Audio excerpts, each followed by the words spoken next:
Bismillahirrahmanirrahim. Assalamu alaikum all students. Today lecture is public international law. बस यहाँ पे इसको इंटरनेशनल लॉ में कहा जाता है. It's very important subject. CSS का भी ये सब्जेक्ट है, लॉ का भी ये सब्जेक्ट है और इसको समझने की भी जरूरत है कि बेसिकली इंटरनेशनल लॉ है क्या. तो शुरू में हम इंट्रोडक्शन करवाते हैं. इंटरनेशनल लॉ के मुताबिक इंटरनेशनल लॉ, इंटरनेशनल मतलब बैनुल अक़वामी कवानीन, ऐसे कवानीन जो के नेशंस के दरमियान या मुल्कों के दरमियान ताल्लुकात को कायम करते हैं. फॉर एग्जाम्पल यहाँ पे जो बात है वो वन नेशन वन स्टेट.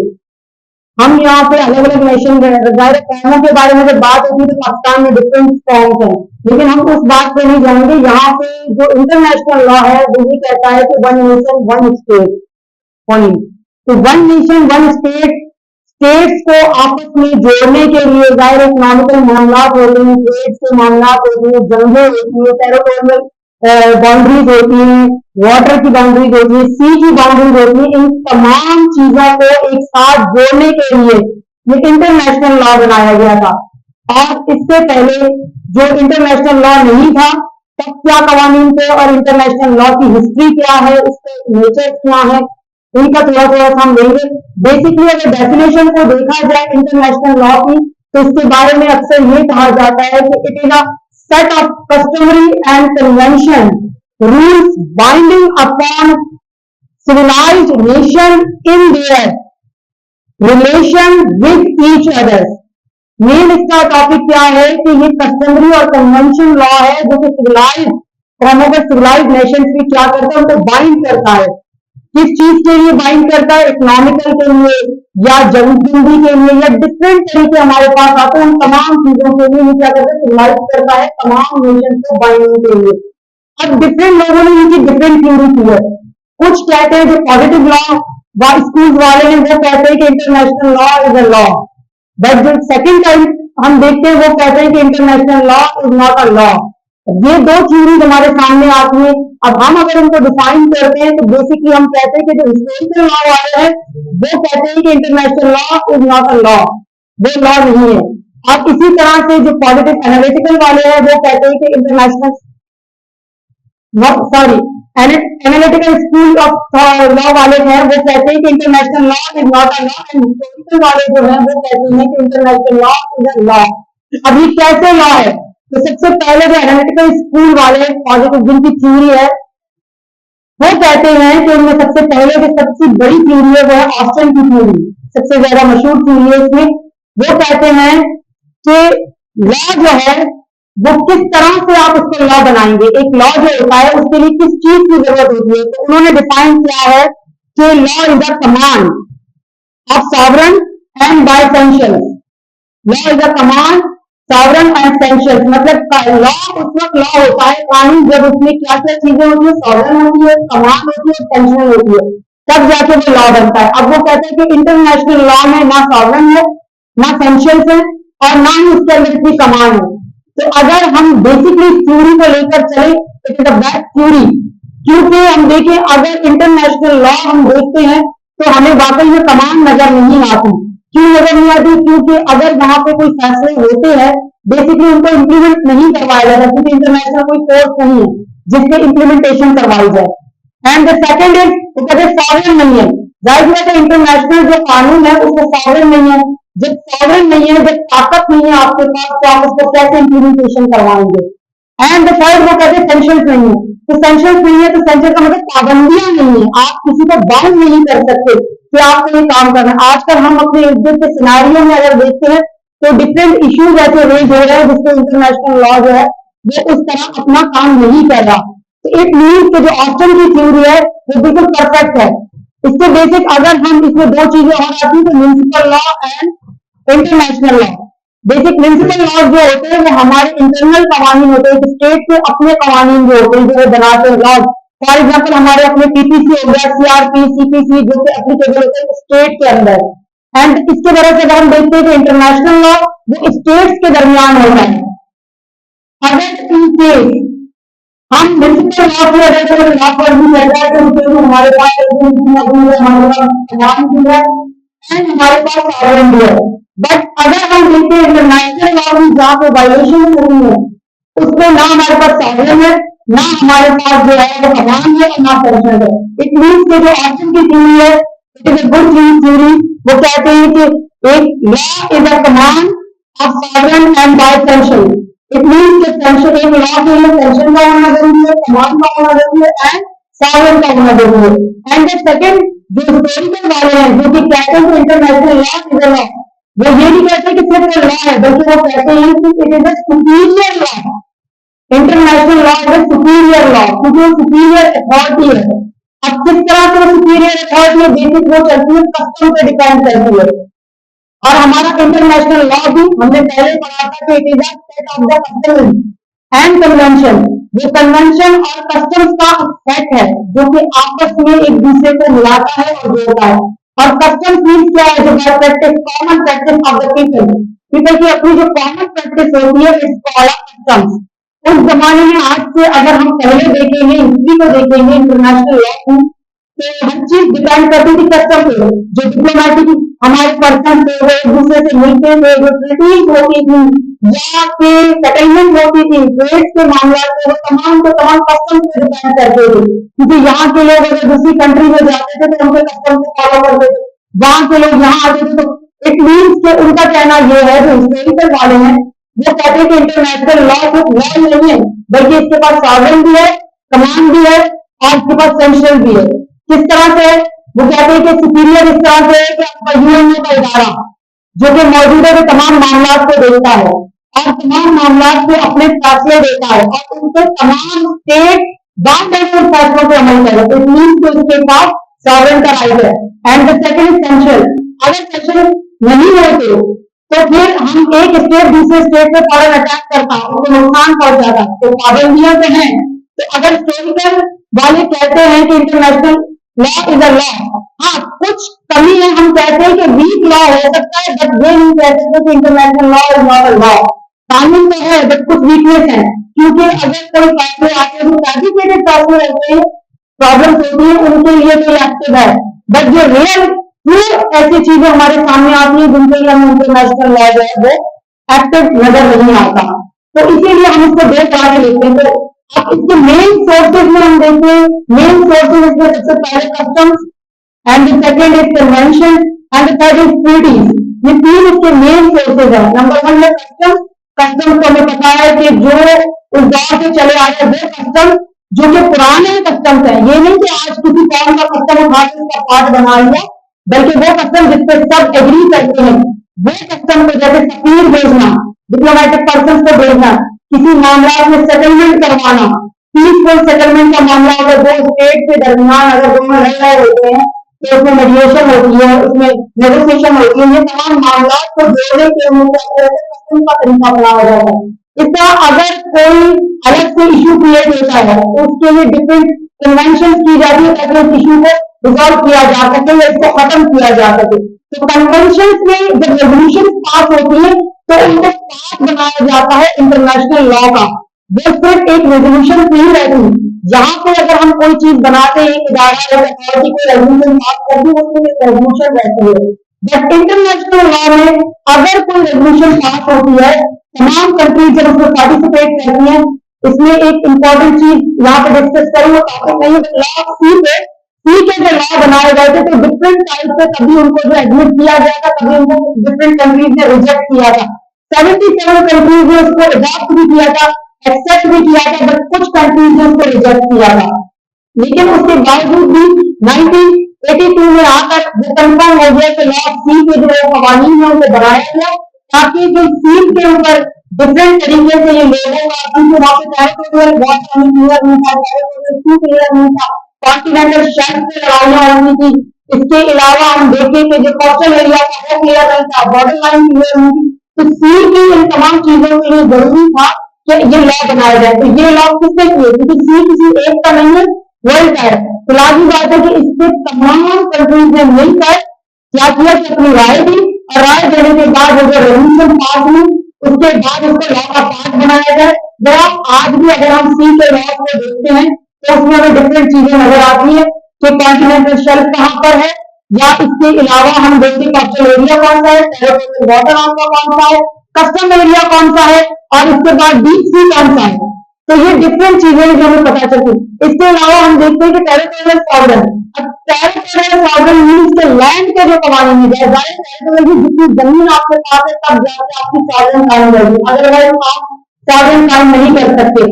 तो जब लैंड आपके पास होगी उस लैंड को किस तरह से आप लेते हैं, किस हिस्से तक आपकी बाउंड्रीज बनाई जाती है, उन बाउंड्रीज में कहां तक आप जाते हैं, उनको बॉर्डर कहते हैं कि ये बॉर्डर की लाइन इनको क्लियर दूसरी कंट्री दूसरा स्टेट शुरू हो जाता है। तो आप अपने स्टेट के कवानीन को यहाँ चलाते हैं, लेकिन जब किसी और स्टेट के कवानीन इसमें मिल जाते तो फिर वो कवानीन क्या करते हैं कि जब दो स्टेट में आपस में कॉन्फ्लिक्ट आ जाता है या डिस्प्यूट आ जाता है तो फिर वो मामला कहा जाता है इंटरनेशनल लेवल पे देखा जाता है और वहां सॉल्व किया जाता है। अब यहाँ पे अपने सिलेबस में क्योंकि चंद टॉपिक हैं तो हम क्लियर करते हैं। आई थिंक इंट्रोडक्शन के लिए इतना काफी है इंटरनेशनल लॉ का। सेकंड इसमें UNO is a big part of the international law. अच्छा, यूएनओ की जरूरत क्यों पड़ी? पहली जंग हुई तो उसके बाद बनाया गया लीग ऑफ नेशन, जो कि एक इदारा बनाया गया, लेकिन क्योंकि उसके बाद सेकेंड वर्ल्ड वॉर हुई तो इसका मतलब है कि वो जो इदारा था जो बनाया गया था लीग ऑफ नेशन वो कामयाब ना हो सका। इसीलिए दोबारा वर्ल्ड में इस चीज को रोकने के लिए, जंगों को रोकने के लिए, एटॉमिक पावर्स को रोकने के लिए, क्योंकि एटॉमिक अटैक को भी मना किया गया है कि आप नहीं कर सकते, तो किसने डायरेक्शन दी? यूएनओ की तरफ से। तो एक ऐसा इदारा बनाया गया कि जिससे ह्यूमन राइट की वायलेशन ना हो, उसकी रोकने के लिए, तो उस इदारे का नाम दिया गया यूनाइटेड नेशन। अच्छा, यहाँ पे मैं दो चीजें बता दूं, यूनाइटेड नेशन के जो ऑर्गन्स हैं वो अलग है, यूनाइटेड नेशन के जो इंस्टीट्यूट है वो अलग है। हम इनको अक्सर कंबाइन कर देते हैं बट इंस्टीट्यूट अलग है एंड ऑर्गन्स अलग है। ऑर्गन्स की बात करें, नंबर 1 होगा आपको पता है नेशनल असेंबली, इसमें जनरल असेंबली, नंबर 2 होगा सिक्योरिटी काउंसिल है, फिर इकोनॉमिकल है, इंटरनेशनल कोर्ट ऑफ जस्टिस है, और ये तमाम इसके क्या कहलाते हैं? यूएनओ के ऑर्गन्स कहलाते हैं। बट इसके इंस्टीट्यूट की तरफ हम जब जाते हैं तो इंस्टीट्यूट इससे डिफरेंट है। नंबर 1 उसका आईएमएफ इंस्टीट्यूट है, इंटरनेशनल मॉनेटरी फंड, जिसकी हम अक्सर सुनते रहते हैं, तो है वर्ल्ड बैंक। वर्ल्ड बैंक भी इंस्टीट्यूशन ऑफ द यूएनओ। इसके बाद सेकंड हमारे पास, थर्ड हमारे पास आता है ICJ, international court of justice, organ भी है इंस्टीट्यूट भी है, दोनों है। एंड इंटरनेशनल हेल्थ ऑर्गेनाइजेशन, वो भी इंस्टीट्यूट है इसका। तो इट मीन्स कि हमें इंस्टीट्यूट को अलग रखना चाहिए, ऑर्गन्स को अलग रखना चाहिए। जब सवाल आएगा कि यूनाइटेड नेशन के ऑर्गन्स कितने हैं, तो ऑर्गन्स को 6 हैं, जिनको आप डिफाइन कर दें। अगर सवाल आता है कि इंस्टीट्यूट कौन कौन से हैं, तो उसके लिए आपको पता होना चाहिए कि इंस्टीट्यूट अलग है और ये यूनाइटेड नेशन के जो है वो ऑर्गन्स अलग है। अच्छा, इसमें जो आज तक अभी कहा गया है कि इंस्टीट्यूट में सबसे पहले जो है वो आपकी जनरल असेंबली आती है। जनरल असेंबली में हर मुल्क जो कि दुनिया में रुक करता है या है अभी तक मौजूद है, तो वो उसका यूएनओ का मेंबर बन सकता है, वो जनरल असेंबली का मेंबर होगा। बट इसमें एक बात याद रखिएगा कि हमेशा भी जो स्टेट जो रिकॉग्नाइज होगी वो सिर्फ यूएनओ मेंबर बन सकता है, डिफैक्टो स्टेट कभी भी यूएनओ का मेंबर नहीं बन सकती। डिफैक्टो रिकॉग्नाइजेशन में कभी भी आप देखेंगे कि वो डिफैक्टो कभी भी जो यूनाइटेड नेशन है हमारी, उसका मेंबर नहीं हो सकता। बट इसके दूसरी तरफ हम देखते हैं कि डी जो स्टेट जो होती है वो हमेशा यूनाइटेड नेशन का मेंबर होती है। अब सवाल ये है कि डी फैक्टो और डी जोरे में क्या फर्क है? स्टेट तो दोनों ही है, दोनों के पास क्या है? अब स्टेट जब रिकॉग्नाइज होती है उसके लिए क्या चीज जरूरी है? सबसे पहले टेरिटोरियल जरूरी है, उसके बाद सॉवरेन जरूरी है, उसके बाद पॉपुलेशन जरूरी है। जब तक ये 3 चीजें नहीं होंगी, कमांड जरूरी है, टेरिटोरियल जरूरी है, सॉवरेन जरूरी है, पॉपुलेशन, ये 4 चीजें इसमें स्टेट में नहीं होंगी तो स्टेट कभी भी रिकॉग्नाइज नहीं हो सकता, वजूद में नहीं आ सकता। पॉपुलेशन के बगैर भी एक स्टेट नहीं चल सकती, सॉवरेन के बगैर भी एक स्टेट नहीं आ सकती, एंड टेरिटोरियल जमीन आपके पास नहीं, आप कैसे स्टेट को बनाएंगे? एंड लास्ट में आपके पास कमांड नहीं है, मतलब इम्प्लीमेंटेशन करवाने के लिए नहीं है। ये नहीं कि आप डिपेंडेंट हो किसी पे, तो वो स्टेट नहीं कहलाती, वो हमेशा कहलाती है किसी पे डिपेंडेंट है। फॉर एग्जाम्पल कि अभी हम यूनाइटेड स्टेट ऑफ अमारात कहते हैं या यूएसए कहते हैं, तो यूएसए क्या है? तो डिफरेंट स्टेट मिले हुए हैं, तो डिफरेंट स्टेट जब मिलते हैं तो एक कंट्री बनती है, लेकिन स्टेट उससे बहुत सारे हैं। तो स्टेट मीन्स के लेकिन उन सबसे कवानीन किसके चलते हैं? एक ही कंट्री पे चलते हैं। तो यहाँ पे ये है कि स्टेट, अगर वो स्टेट एक अलग बनती, उनका अपनी ताकत होगी, अपना साधन होगा, अपनी पॉपुलेशन होगी, अपनी कमान होगी, तो इट मीन्स कि वो एक अलग स्टेट बनती। अब यहाँ पे जब दो स्टेट मौजूद है, कोई स्टेट आती है, रिकॉग्नाइज होती है, तो रिकॉग्नाइज करने के लिए जब ये तमाम चीजें उसके पास है, कमान भी है, पॉपुलेशन भी है, साधन भी है एंड टेरिटोरियल भी है, बट इसमें एक चीज ये है कि वो हालत जंग में है। इट मीन्स कि हमेशा से ये लगता है कि एक स्टेट जब रिकॉग्नाइज होती है, जब दूसरे स्टेट इसे एक्सेप्ट करता है। अब फॉर एग्जाम्पल के ड्यूरिंग जंग की हालत में एक स्टेट है, तो कोई इसको टेम्परेरी तौर पर अगर एक्सेप्ट करता है, इट मीन्स कि ये डिफैक्टो स्टेट है, नॉट अभी गोल। डिफैक्टो स्टेट इसलिए कि टेम्परेरी तौर पर जब ऐसा वक्त आएगा ये स्टेट रूप में नहीं रहेगी, खत्म हो जाएगी, तो हम उसको विड्रॉ कर लेंगे इजीली, विड्रॉ कर सकते हैं, टेम्परेरी मीन्स विड्रॉ। और डिजोर स्टेट वो है जिसको लाइफ टाइम आप एक दफा अगर आप एडमिट कर लेते, एक्सेप्ट कर लेते, दोबारा विड्रॉ नहीं कर सकते। इट मीन्स कि परमानेंट स्टेट है, टेम्परेरी नहीं है, आपने जो एक्सेप्ट किया। तो डी फैक्टो जो स्टेट होती है वो कभी भी यूएनओ का पार्ट नहीं बन सकती, डिजोर स्टेट जो है वो हमेशा यूएनओ का मेंबर बनती है। और दूसरी बात, यूएनओ के मेंबर, जनरल असेंबली के मेंबर तो तमाम स्टेट जाहिर सी बात है वजूद में आते के साथ ही उनको लाजमी है कि वो अपने आप को यूएनओ का मेंबर बनाए, जनरल असेंबली का। अब जनरल असेंबली क्या है कि तमाम स्टेट के लोग जो रिप्रेजेंटेटिव होते हैं वो वहां पे पार्टिसिपेट करते हैं, साल में एक दफा वहां पे इजलास होता है जिसमें सबको बुलाया जाता है। फिर ऐसा इशू अगर क्रिएट होता है तो इशू पे डिस्कशन की जाती है। फॉर एग्जाम्पल लास्ट टाइम जो कोविड का हुआ था इशू, तो इसकी डिस्कशन, इसके ऊपर मुख्तलिफ तरह के कन्वेंशन की जाती है, क्योंकि इंटरनेशनल लॉ उससे एक लॉ नहीं है कि किसी ने लेकर उसको बनाया है, ये डिपेंड करता है कस्टम और कन्वेंशन पे। जितनी कन्वेंशन होती है, जो रेजोल्यूशन पास होती है, उनसे पार्ट बनाया जाता है किसका, इंटरनेशनल लॉ का। सेकंड इसका है सेक्रेटरी काउंसिल। ऐसे सेक्रेटरी काउंसिल के जो मेंबर होते हैं 15 होते हैं, 15 में से 5 मेंबर इसके परमानेंट मेंबर है एंड 10 मेंबर जो है टेम्परेरी है, वो चेंज होते रहते हैं। तो चेंज होता अभी क्या है कि रिसेंटली पाकिस्तान भी टेम्परेरी मेंबर में आ गया है, बट पहले जो थे वो 5 मेंबर जो परमानेंट मेंबर है उनमें चेंजिंग नहीं होगी, it's called veto power. For example के इसमें रशिया है, चाइना है, यूएसए है, और इसके अलावा यूके है एंड फ्रांस है, ये 5 कंट्रीज है। अब यहाँ पे सवाल ये है कि यूएनओ की जबान क्या है, मेरे कंट्री की जबान उर्दू है, मेरे पानी जबान भी होती है ना एक जगह की, यूएनओ एक इदारा है तो अपनी नेशनल लैंग्वेज भी होगी। तो नेशनल लैंग्वेज कौन सी होगी, तो नेशनल लैंग्वेज जितनी परमानेंट मेंबर्स हैं इट मीन कि उनकी लैंग्वेज को लेते हैं। नंबर 1 वहां पे कौन सा, रशिया, इट मीन से रशियन लैंग्वेज वहां पे बोली जाती है। नंबर 2 यूएसए यूके, किसी दोनों जगह इंग्लिश बोली जाती है, इट मीन से इंग्लिश उसकी लैंग्वेज है। चाइना, चाइनीज लैंग्वेज बोली जाती है। इसके अलावा वहां पे मेंबर हमने बताया फ्रांस है, मतलब फ्रेंच बोली जाती है। तो 4 तो ये हो गए, बाकी की 2 जो है वो कौन सी है। अच्छा, 193 जो टोटल मेंबर कंट्रीज है जो उसका पार्ट है, तो यहाँ पे हम देखते हैं तो कुछ में कहा जाए 56 या 59 कंट्रीज जो है वो अरब कंट्रीज है, मुस्लिम कंट्रीज है। तो मुस्लिम कंट्रीज को नजर में रखते हुए वहां की एक लैंग्वेज, अरबिक लैंग्वेज को भी उसका पार्ट बनाया जाए एंड स्पेनिश लैंग्वेज को भी उसका पार्ट बनाया जाए। इट मीन कि वहां पे 6 लैंग्वेज बोली जाती है, जो कि यूएनओ की अपनी हम कहते हैं कि लैंग्वेज है। जैसे कि आप कहते हैं ना हमारे मुल्क की जो लैंग्वेज है वो कौन सी है, नेशनल लैंग्वेज उर्दू है, तो यूएनओ की नेशनल लैंग्वेज होगी वो 6 लैंग्वेज वहां पे बोली जाती है। 5 मेंबर जो परमानेंट मेंबर होते हैं इट मीन से वो चेंज हो रही है, सिक्योरिटी काउंसिल के बता रहे हैं। जनरल असेंबली में तो तमाम मेंबर बिल्कुल, बट सिक्योरिटी काउंसिल में जो है उसका अब आप समझ लीजिए वो साइनेट और हमारी नेशनल असेंबली की तरह है, जो कि तमाम मामला को तय करते हैं। अब सिक्योरिटी काउंसिल में क्या होता है कि जब कोई ऐसा इशू आता है जिससे लाजमी होता है बात करना, तो टेम्परेरी मेंबर को अपनी राय दे सकते हैं, परमानेंट मेंबर की राय को ज्यादा दिया जाता है। तो इट मीन्स कि ये एक तरह से डिस्कशन में इस तरह लेकर आए कि ये किसी तरह से कोई काबिल कबूल बात नहीं कि एक 5 जो मेंबर्स हैं वो सारे के सारे परमानेंट है और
सके, लेकिन फिर उनके बाद में रिकवरी भी की जा सके।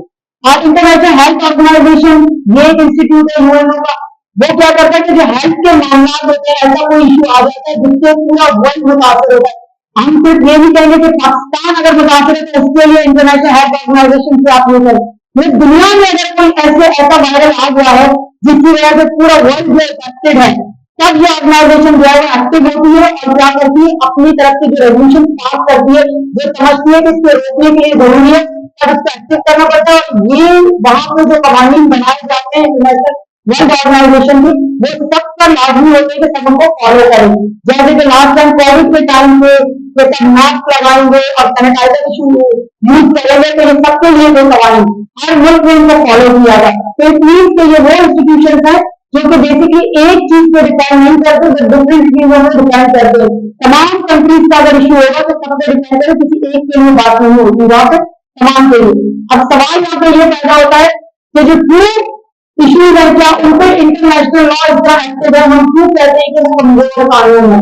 वीकनेस क्या है? वीकनेस ये है कि रिसेंटली हमारे सामने फलस्तीन का इतना बड़ा इशू सामने आ रहा है, बट उस पर इंटरनेशनल लॉ जो यूएनओ सबसे बड़ा इदारा है, यूनाइटेड नेशन जिसको हम कहते हैं, ह्यूमन राइट्स का सबसे बड़ा इदारा है, उसके बावजूद उसकी खामोशी से इस चीज को साबित करके international law is a weak law की स्ट्रेंथ नहीं है। अगर स्ट्रेंथ होती तो आज ये इश्यू बेकार रिजॉल्व हो जाता। अगर नहीं भी होता तो जो अटैक हो रहे हैं उनको रोका जाए, क्योंकि यूएनओ की पहली पॉलिसी है कि आप जो जंग करेंगे तो जंग में उन चीजों को यूज नहीं करेंगे। लीग ऑफ नेशन को इसलिए खत्म किया गया क्योंकि जंग पे कोई पाबंदी नहीं थी। यूएनओ बनाया गया कि जंग के भी कुछ उसूल होंगे। अब वो उसूल क्या है कि औरतों और बच्चों पे अटैक नहीं होगा, मस्जिदों पे इबादतगाहों पे अटैक नहीं करेंगे, ये हर जगह पर है, मतलब उसकी चीज नहीं लिखा है कि जंगों की ये चीजें होंगी, आप आबादी वाले इलाकों पर अटैक नहीं करेंगे। बट हम देखते हैं कि यहाँ पे ऐसी कोई पाबंदी हमें नजर नहीं आती। इट मीन्स के यूनाइटेड नेशन का अगर इंटरनेशनल लॉ पर देखें तो जो बात है, ये जो साबित इश्यूज जो है उनको तो बात करेगा, बट जो रियल इश्यूज है उनमें इनकी खामोशी नजर आती है। तो यहाँ पे आसपास से हम यूक्रेन का मसला देख लें, या हम कश्मीर का मसला देख लें, या फलस्तीन का, ये ऐसे इशू है जो चलते ही आ रहे हैं, लेकिन इनसे कोई जजमेंट ऐसी पास नहीं होती। इंटरनेशनल कोर्ट ऑफ जस्टिस भी इससे खामोश नजर आती है। बैंक से एक और चीज है कि ट्रीटी, हमने कस्टम की बात की, कन्वेंशन की, ट्रीटीज की बात करते हैं कि ट्रीटीज जो है वो किस तरह से यूएनओ का सोर्स है। तो ट्रीटीज कस्टम पे डिपेंड करते हैं। आप देखें कि सबसे पहली जो ट्रीटीज की अगर हम बात करें इंटरनेशनल लॉ में, इसलिए हम कहते हैं कि international law is historical law, क्योंकि पहली जो ट्रीटी हुई थी वो इस्लाह हुदैबिया सबसे मशहूर ट्रीटी हुई थी, जो कि हमारे नबी करीम सल्लल्लाहु अलैहि वसल्लम ने मुशरिकीन के साथ हुई थी। अब सवाल ये है, क्या हम एक गैर मुस्लिम के साथ मुआहिदा कर सकते हैं? एक मुस्लिम स्टेट गैर मुस्लिम स्टेट के साथ मुआहिदा कर सकता है? तो बिल्कुल कर सकता है। हमारे पास उसकी मिसाल मौजूद है कि जब नबी करीम सल्लल्लाहु अलैहि वसल्लम ने इस्लाह हुदैबिया किया है तो मुशरिकीन के साथ किया था, वो सबसे बड़ी ट्रीटी थी। तो जब वो ट्रीटी खत्म हुई, उसके बाद जंग शुरू हो गई, तो मतलब ट्रीटीज को तोड़ना इट मींस के वायलेशन है। अच्छा, ट्रीटीज जो होती है वो दो स्टेट के दरमियान भी होती है, दो से ज्यादा स्टेट्स के दरमियान भी होती है। जरूरी है कि दो स्टेट इस ट्रीटीज को करें, दो से ज्यादा स्टेट भी इस ट्रीटीज को कर सकते हैं। और अगर किसी स्टेट की तरफ से उसकी वायलेशन होती है, देन आप कहां जाते हैं? इंटरनेशनल कोर्ट ऑफ जस्टिस में, और वहां पर उसके मामला को रखें। इट मीन्स के ट्रीटीज को इंटरनेशनल लॉ में सबसे ज्यादा इंपॉर्टेंस दी जाती है। एंड नेक्स्ट इसमें हम अगर देखते हैं कि ट्रीटीज के जो मामला आते हैं, तो सबसे बड़ा मुआहिदा अगर मैं मिसाल दूं तो इंडस वाटर ट्रीटी पाकिस्तान और इंडिया की सबसे मशहूर ट्रीटी है जो आज तक कायम है। 1960 में ये हुई थी इंडस वाटर ट्रीटी, जो कि पाकिस्तान और इंडिया के बीच में हुई थी। ये वाटर की क्या थी कि पहले ये कहा जाता कि पहले जो दुनिया लड़ती थी वो लड़ती थी ऑयल की डिस्ट्रीब्यूशन पे, तो तेल के ऊपर लड़ाइयां, जो वॉर जितने हुए थे वो तेल के ऊपर हुए थे। लेकिन ये जो ट्रीटी हुई थी ये वाटर शेयरिंग पे हुई थी, पानी की जो शेयरिंग थी, क्योंकि जो रिवर थे उन रिवर को शेयर किया गया था। तीन एक तरफ दिए गए थे, जो ईस्टर्न रिवर थे वो पाकिस्तान की तरफ दिए, जो वेस्टर्न रिवर थे वो वहां दिए गए। तो ये बड़ा इंपॉर्टेंट है ट्रीटी, और आज तक वो ट्रीटी वैसे ही कायम है। इसका मतलब कहीं से वायलेशन नहीं हो रही। तो दोनों कंट्रीज जो है आपस में क्या उस पानी का यूज कर रहे हैं, इसे हम वाटर शेयरिंग ट्रीटीज भी कहते हैं। तो जब दो स्टेट के दरमियान ट्रीटी, इट मीन अगर कोई स्टेट इस ट्रीटी को खत्म करेगा तो उसके लिए खत्म करने का एक तरीका होता है कि आपस में बैठते हैं, बाय डायलॉग उसको खत्म किया जाता है, बाय म्यूचुअल कंसेंट उसको खत्म किया जाता है, या उसका टाइम पीरियड पूरा हो जाता है, तो ट्रीटी खत्म हो जाती है। आप दोबारा उसको रिन्यू करवाना चाहें तो कर सकते हैं, लेकिन ये नहीं कि खुद से अगर कोई इसकी वायलेशन करता है तो आप फिर इंटरनेशनल कोर्ट ऑफ जस्टिस में जाते हैं। तो इसके ऊपर जो बात हमने की ट्रीटी। अच्छा, नेक्स्ट इसमें बड़ा इंपॉर्टेंट एक चीज है वो असाइलम। असाइलम के लिए मैंने ये अक्सर सवाल आता है कि असाइलम की टाइप्स कितनी है। असाइलम मीन्स हम कहते हैं कि नेशनलिटी, असाइलम मीन्स नेशनलिटी नहीं है, it means protection and shelter. Shelter and protection जो कहीं पे लेते हैं तो उसका मतलब ये होता है कि असाइलम भी है।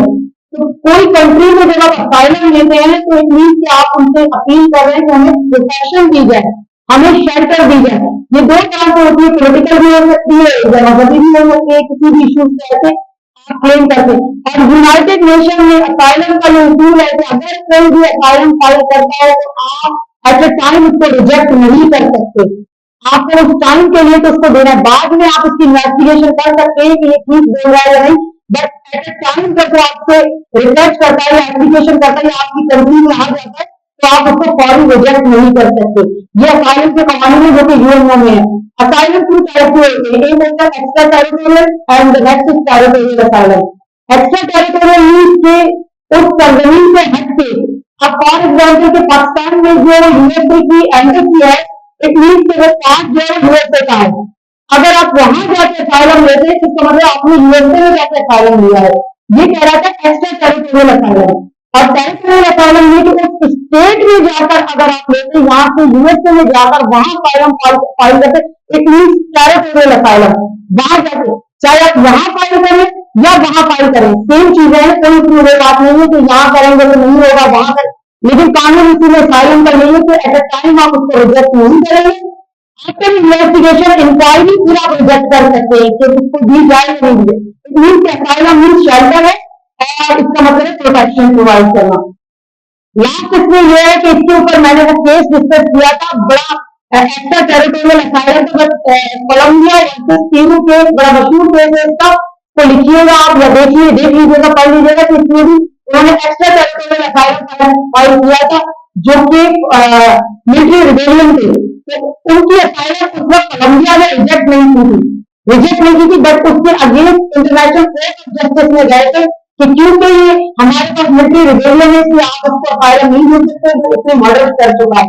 तो उसके बाद इंटरनेशनल कोर्ट ऑफ जस्टिस ने क्या किया कि उस असाइलम को खत्म करके दोबारा से उस शख्स को पेरू के हवाले किया और कोलंबिया का असाइलम को खत्म कर दिया। तो ये डिफरेंट तरीके होते हैं, मशहूर केसेस है, इनके ऊपर डिपेंड करते हैं। तो थोड़ा सा इसमें सिनेरियो टेरिटोरियल है, लेकिन क्योंकि आपके सिलेबस के मुताबिक तो ये मेन चीजें की एक्स्ट्राडिशन एक चीज आती है कि एक्स्ट्राडिशन क्या है। एक्स्ट्राडिशन मीन्स ऐसी ट्रीटी जो एक स्टेट दूसरे स्टेट के साथ करता है, मतलब कि आपके मुल्क में अगर किसी ने क्राइम किया है और वो मेरे मुल्क में आके असाइलम फाइल करता है तो मैं आपके हवाले से करूंगा। इट मीन्स ऐसा एग्रीमेंट कि हमारा किसी के साथ है तो लाजमी है कि अगर कोई ऐसा शख्स भी वहां पे जाएगा जो कि यहाँ पर क्रिमिनल होगा और ऐसा क्रिमिनल होगा जिसे मुल्क बगावत की, जैसे रिबेलियन में था, अब उन्होंने दी उनको असाइलम लेके रिटर्न हो गया। तो एक्स्ट्राडिशन का कॉन्ट्रैक्ट ये ट्रीटीज ये होती है कि अगर कोई क्रिमिनल ऐसा शख्स जिसने इस मुल्क में कोई ऐसा काम किया और आपकी कंट्री में वो ऐसा है और मेरा आपके साथ एक्स्ट्राडिशन का कोई ट्रीटी है तो आप डेफिनेटली उसे मेरे हवाले करेंगे, वरना फिर आप उस ट्रीटी की वायलेशन कर रहे हैं। जो कि हमारे ये मिसाल सबसे ज्यादा मशहूर है, आजकल केस भी बहुत ज्यादा एक्स्ट्राडिशन के कॉन्सेप्ट की बात की जाती है कि ट्रीटी का मुआवजा है, इसीलिए सब कुछ किया गया। तो ये डिफरेंट केसेस हैं जो कि इंटरनेशनल लॉ में फॉलो करते हैं और हमें इन केसेस को पढ़कर ही हमें हेल्प आउट होती है कि उसमें क्या क्या जजमेंट दी गई है। नेक्स्ट इसमें है एक होते हैं रियल एस्टेट, एक होते हैं हमारे पास लैंड टेरिटोरियल, मतलब जो लैंड की बाउंड्रीज होती है, एक हमारे पास होती है सी की बाउंड्री। अब सी का मैंने पहले ही डिफाइन किया कि सी के ऊपर बड़ी बहस हुई थी, ये अक्सर समझ में नहीं आता, इसके ऊपर सवाल पूछा जाता है कि कॉन्टिनेंटल शेल्फ कौन सा है और सी के कवानीन कौन से। तो सी के कवानीन में सबसे पहले जो सी होता है इसमें हम एक चीज देखते हैं, एक सी जब बनता है सी तो पूरा का पूरा ये, क्योंकि दुनिया में 193 जो है वो कंट्रीज है, 193 शो, लेकिन हमारे पास जो समंदर है वो कितने हैं, 5 है सिर्फ। 5 समंदर जो है वो 193 में किस तरह से आप डिवाइड करेंगे कि हर एक के हिस्से में समंदर भी आना चाहिए और हर एक उससे यूज भी कर सके। तो अब सी की जो बाउंड्रीज होती हैं, नंबर वन जो ये होता है, ये आपका टेरिटोरियल वाटर कहलाता है।